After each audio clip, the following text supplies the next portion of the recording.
Salut à tous, je vous souhaite la bienvenue dans cette nouvelle vidéo et aujourd'hui j'ai une question pour vous. Est-ce que vous avez déjà eu l'envie de faire les travaux vous-même plutôt que de les faire par un professionnel, par un artisan, en vous disant que ça allait vous faire gagner beaucoup d'argent et que donc c'était la solution la plus intelligente? Parce que c'est vrai que les travaux, ça représente tout de suite un certain budget quand on doit faire rénover un appartement, ça représente un coût non négligeable sur le coût total de l'acquisition et donc on est vite tenté de se dire que en les faisant soi-même, ça va nous coûter beaucoup moins cher. Mais est-ce que c'est vraiment le cas? Est-ce que c'est vraiment intéressant? Donc c'est la question à laquelle je souhaite répondre aujourd'hui dans cette vidéo.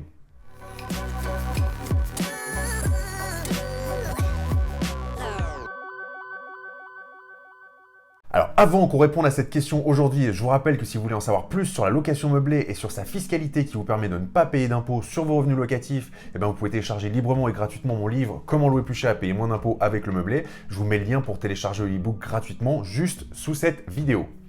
Alors, bien sûr, je viens de vous le dire, le coût des travaux, ça représente une part non négligeable dans le budget global lorsque vous réalisez un investissement locatif. Enfin, en tout cas, si vous souhaitez réaliser un investissement locatif qui nécessite des travaux, et entre parenthèses, c'est ce que je vous encourage vivement à faire parce que c'est là que vous allez réaliser les opérations les plus intéressantes. Mais c'est vrai que tout de suite, le coût des travaux, des fois on ne sait pas bien le chiffrer, et puis quand on commence à le chiffrer, on se dit que ça chiffre vite, et on se pose la question, en tout cas moi je me la suis déjà posée, et certainement peut-être que vous l'êtes déjà posée également, de savoir si ça ne serait pas plus intéressant de faire une partie des travaux ou l'intégralité des travaux soi-même, pour que ça nous coûte beaucoup moins cher. Alors cette analyse elle est plutôt judicieuse, parce qu'effectivement si on fait une moyenne, un global sur l'intégralité des travaux, il faut savoir que les matériaux vont représenter à peu près 55% du coût des travaux, et donc la main d'œuvre va représenter 45%. Donc vous voyez qu'on est quasiment à 50-50 et que du coup, effectivement, la main-d'œuvre, c'est ce que vous allez économiser si vous faites les travaux vous-même. Donc, si on fait un raccourci très rapide, on pourrait se dire, en faisant les travaux moi-même, je vais économiser 50% du budget. Donc, c'est forcément plus intéressant. Et si j'illustre ça avec un exemple, si vous avez, disons, à peu près 20 000 euros de travaux qui ont été devisés par un artisan, vous vous dites très logiquement qu'il y a 9 000 euros environ de main-d'œuvre sur ces 20 000 euros de travaux. Donc, en faisant les travaux vous-même, effectivement, ça va vous coûter que 11 000 euros. Mais j'aimerais creuser un peu plus le sujet et voir si c'est véritablement 9 000 euros qu'on va économiser ou si finalement l'économie est moins importante que ça et si ce n'était pas plutôt une fausse bonne idée. Il faut bien comprendre une chose, c'est que l'avancement des travaux va dépendre de 4 facteurs très importants. Le temps, le savoir-faire, la main-d'œuvre et l'argent. Ce sont ces 4 éléments qui vont constituer l'avancement des travaux et donc il faut bien évidemment que ces 4 éléments soient au maximum pour que vos travaux avancent du mieux possible. Et si vous décidez de rogner sur un de ces éléments, bien évidemment, vous allez forcément impacter l'avancement des travaux. Alors peut-être au profit d'un autre élément, effectivement, mais finalement le calcul n'est peut-être pas si intéressant que ça. Alors si on commence par le savoir-faire, il est clair et net que si vous n'avez pas le savoir-faire, dans le meilleur des cas, vous allez faire, mais vous allez faire moyennement, et dans le pire des cas, vous allez faire et extrêmement mal faire. Donc est-ce que vous êtes prêt à vous passer du savoir-faire d'un professionnel pour faire vos travaux? Si on passe maintenant au temps que ça va vous prendre, n'oubliez pas une chose, quand vous faites faire par des professionnels, vous achetez aussi du temps. Vous achetez le temps que ces personnes vont consacrer pour travailler sur votre chantier.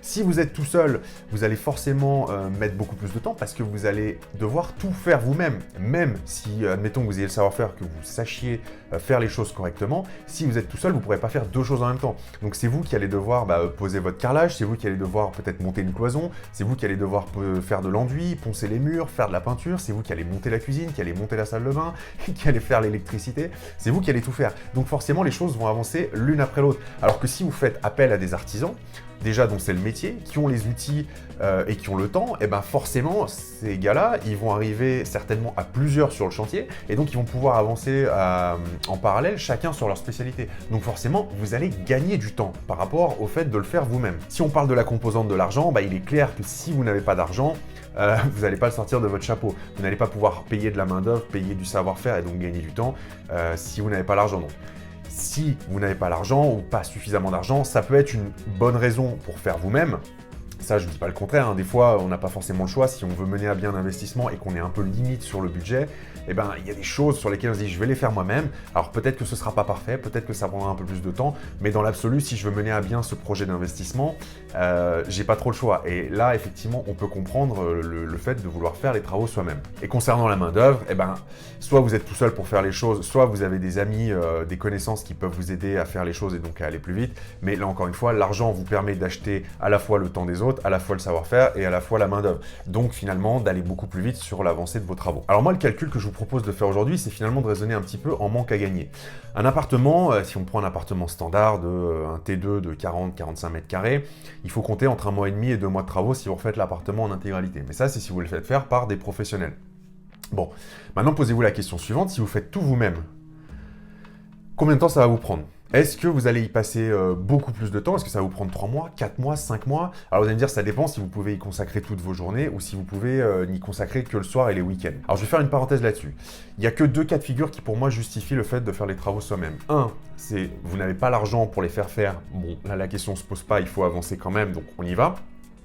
Le deuxième cas de figure, c'est si vous avez à la fois le savoir-faire et que vous disposez de tout votre temps pour faire les travaux et que l'économie que vous allez réaliser, elle est nettement plus intéressante que le fait de faire les travaux vous-même, là j'ai envie de vous dire oui, allez-y, on est bien d'accord. Maintenant, si vous n'êtes pas dans une de ces 2 configurations-là, on va calculer, faites le calcul, mais j'ai envie de vous dire, ça va vous prendre beaucoup plus de temps. Admettons que vous doubliez, alors là, au lieu de vous prendre 2 mois, vous êtes sur 4 ou 5 mois de travaux.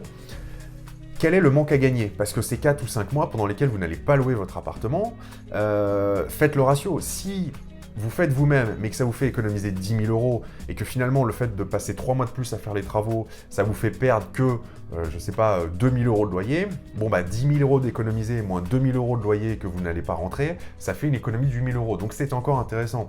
Maintenant, si ça vous fait pousser les travaux sur 1 an, parce que vous avez décidé de tout faire vous-même, et que finalement, l'économie que vous pensiez réaliser, elle est complètement annulée par le manque à gagner que vous auriez eu à faire ça par un professionnel, c'est pas intéressant, je suis désolé, ça ne vaut pas le coup de faire les travaux vous-même. Alors en plus de ça, si je veux rajouter quelque chose, c'est que de mon expérience, je sais qu'on a tendance à toujours surestimer notre capacité à faire les travaux. Donc les travaux prennent toujours plus de temps que ce qu'on avait prévu. Et je parle en connaissance de cause, sur mon premier appartement, j'ai voulu faire une partie des travaux moi-même, enfin j'ai fait une partie des travaux moi-même.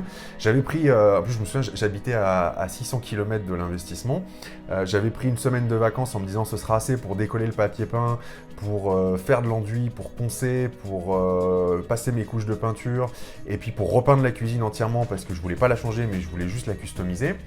Et en fait j'ai eu que des imprévus et quand je suis arrivé à la fin de mes 9 jours de congé et pourtant j'étais sur le chantier de 7h du matin à 8h du soir non-stop, quand je suis arrivé à la fin, alors j'avais bien avancé mais pas autant que je l'aurais voulu et finalement je me suis retrouvé avec, c'était un T3 de 55 mètres carrés, je me suis retrouvé avec le séjour et une chambre qui était absolument pas peint, j'avais juste passé l'enduit, j'avais pas poncé et j'avais pas du tout fait les couches de peinture et il fallait que je reprenne le boulot le lundi matin et que je reparte. Bon résultat des courses, je me suis retrouvé à faire appel à un peintre pour finir le boulot, finalement ça a quand même coûté de l'argent et je me suis perdu 3 semaines de manque à gagner. Si j'avais fait appel à un peintre dès le début, eh bien je pense que j'aurais pu le mettre en location beaucoup plus rapidement. Et finalement, j'aurais gagné de l'argent plutôt que ça me coûte. Enfin, j'aurais gagné de l'argent plus vite en tout cas.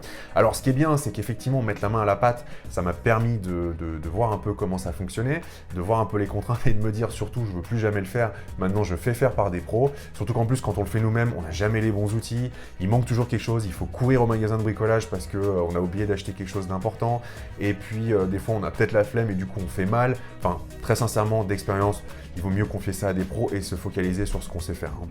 Ça, c'est mon conseil du jour. Alors là, je vous parle de mon expérience, mais récemment, j'ai enchaîné pas mal de visites d'immeubles. J'ai dû voir peut-être 30 ou 40 immeubles sur les 2 mois qui viennent de s'écouler. Et j'ai vu énormément d'immeubles, d'appartements dans lesquels les propriétaires s'étaient mis en tête de faire tous les travaux eux-mêmes. Alors j'ai eu tous les cas de figure. J'ai vu des couples qui avaient investi ensemble et le mari en fait surestimait sa capacité à faire les travaux. Il y passait toutes ses soirées, tous ses week-ends, donc plus de vie de famille. Et finalement, le bien se retrouvait à être mis en vente parce que le couple avait cassé, ça n'avait pas tenu et que du coup les travaux n'étaient pas finis, c'est ni fait ni à faire. Donc c'est pas forcément facilement vendable.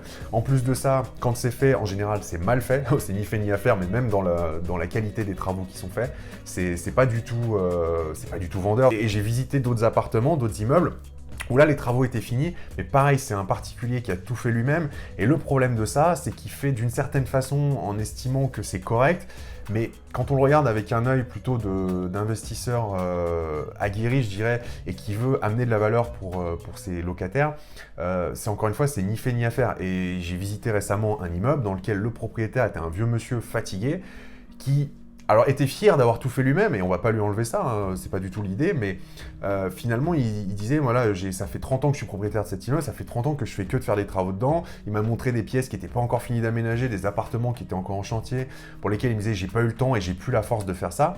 Bah, c'est exactement ce que je vous disais, c'est le côté à tout vouloir faire soi-même. Finalement, on passe son temps à faire ça, c'est du temps qu'on passe pas à faire autre chose. Il y a un manque à gagner dans le fait que les biens ne soient pas loués, et en général, on s'épuise avant d'arriver au bout. Et encore une fois, le mec me présentait le truc en étant fier, mais j'ai envie de lui dire, ouais, enfin, non, moi, c'est pas du tout ma philosophie. Moi, je confie ça aux gens dont c'est le métier. On sait que ça a un certain coût, mais qu'au moins, dans un laps de temps plutôt court, ça va être fini, et ça va être bien fait. Et puis voilà, on passe à autre chose. Donc là, attention, hein, on parle du cadre d'un investissement locatif. Hein. Un investissement, c'est quelque chose qui doit vous rapporter de l'argent, donc il faut que ça tourne assez rapidement. Si vous décidez d'acheter une ruine pour en faire votre résidence principale et que vous avez une vision à long terme et que vous décidez de tout faire vous-même parce que là, vous avez le temps et il n'y a pas d'urgence, voilà, l'approche est totalement différente. Là, on raisonne vraiment sur un investissement locatif dans lequel il faut que, à court ou moyen terme, ça ramène de l'argent. Hein. Voilà, vous avez investi, donc il faut bien évidemment qu'il y ait le retour sur investissement. Donc mon conseil pour conclure cette vidéo, c'est faire les travaux soi-même, oui, mais seulement si 1, vous n'avez pas l'argent, donc vous n'avez pas le choix, ou 2, vous avez les compétences et le temps de les faire vous-même, et que du coup, vous vous dites, bon bah voilà, là je vais y passer 1 mois ou 2 mois plein, je vais faire que ça, mais j'ai le temps de le faire, et dans 2 mois, je sais que c'est louable. Si vous n'êtes pas dans un de ces deux cas, moi, mon conseil, c'est vraiment retournez-vous vers des professionnels.